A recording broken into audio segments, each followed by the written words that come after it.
the drop by far. The Mountain West is now the second conference to eliminate the rules on divisions. They won't do it until next year, though, Craig, which the Pac-12 is doing it right away. Exactly, right this season. That's when they'll do it. But the Mountain West is going to do it, citing a better chance to get in the college football playoff. I wonder if do they think it's 12, the Mountain West? That's what they said in their release. Do they think what? The reason that they said that they eliminated divisions, other than the fact that they don't have to have them anymore, and they're going to have the two teams with the best winning percentage, is they cited a better chance to get in the college football playoff. I mean, whatever you want to convince yourself of, that's fine. Maybe there's some truth to that. I don't really know, but I think we're going to see pretty much everybody, for the most part, scrapping divisions. I don't know that all the Power Five will get on board with it or not, but, I mean, now that you've seen them loosen these championship rules or be in the process of doing that, I mean, like I said a couple of days ago, the Big 12 is already doing it. There's no divisions because, of course, there's only 10 teams.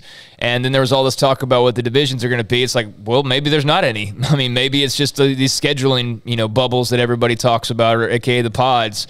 But I think it worked out pretty well. I mean, you can argue it knocked Oklahoma State out of the playoff, and that's true. But at the same time, it still ended pretty well with Oklahoma State winning a major bowl game and then Baylor going on to do what they did. So they had 2 New Year's Six victories as a result of their setup. And, I don't even know what the divisions would have been, but you could have in theory had like Oklahoma State, Iowa State, and that wouldn't have been the 2 best teams, at least last year. So I think they got the 2 best teams in there.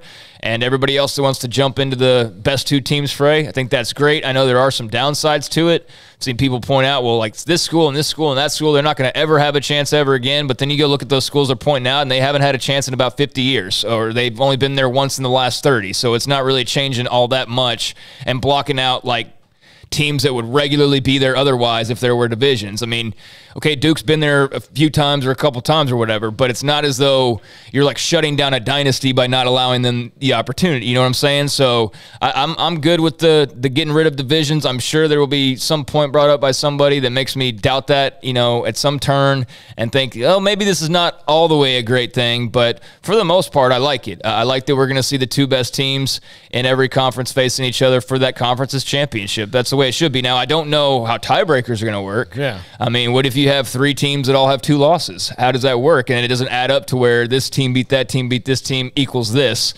So that will be interesting, whoever the first conference is that has one of those tiebreaker situations and how they go about determining that. But I'm sure they're all working on that and conversing on that right now. And by the time media days would roll around, I feel like we should all have answers on how that will go down. Well, and that's interesting you bring that up, because if you do change the scheduling and make it a more fluid model, you're not going to play everybody. You're not going to play everybody, and the schedules will not be the same, although they'll be more similar throughout longer terms. Like you'd be able to pinpoint, part of the reason certain teams maybe haven't won a division in forever is because they're the second best team to this team who they're just not ever really going to beat all that much. Mm-hmm. But if they don't have to play them all that, but every other year, then maybe they'll have that shot to get in there and play somebody they actually match up better with.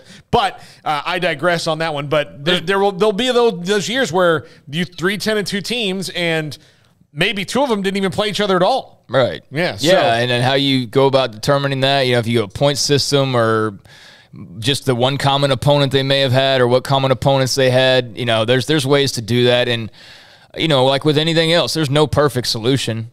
You can argue for a 64-team playoff. Hey, there's problems with that. You can win a 16. There's problems with that. You can win an 8. There's problems with that. You can win 4. There's problems with that. There is no perfect way to do a playoff, and there's no perfect way necessarily to do a championship game in the current scenario. Because you're gonna, either do divisions and it just stays kind of status quo, and you don't always have your 2 best teams. And sometimes you might have a team that's really not in the mix, and they end up beating the team that does have a chance. But at least with the 2 best teams, most likely those 2 teams will be in the mix for the bigger bowls, if not a playoff spot.